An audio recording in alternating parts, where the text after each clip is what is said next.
alt dişlər olan gibi, bir də var üst dişlər olan yeri. Hansında daha çox? Buradan çox. Buradan başlayıb, buradan gedib qulağına doğru. Dedilərin üst dişlərə oxşur, bax ağrı tutanda birdən sakitdir, hər şey normaldır. Birdən tuturağı belə qışqırırsınız, dayanırsınız.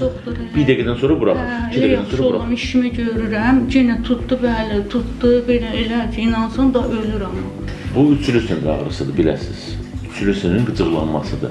Beyin daxilindən girək, onun nüvəsini orada tapaq, onun xüsusi bir cihazımız var. Bu cihazla yandırırıq. Yandırmadan sonra 1 il, 3 il və yaxud da ki 5 il, 8 ilə qədər bu ağrılar susur, xəstənin şikayətləri oradan qalxır. Bizim pasiyentimiz ilk dəfədə müraciət edib bizə.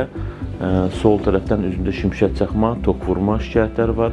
Daha çox başlayır burun kənarından və qulağına doğru üst dişləri.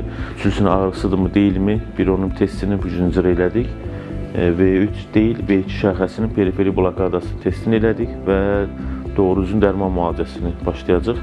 İnşallah bundan fayda görərsə çox yaxşı olar. Olmadığı təqdirdə və yaxud da ki testimiz müsbət olar, hə doktor bir neçə gün çox yaxşı oldu, şimşək çaxmalarım dayandı, sonradan yenidən başlasa əgər, onda biz beyin daxili qaster qanglion radiofrekansını icra edib uzun müddətli susturacaq.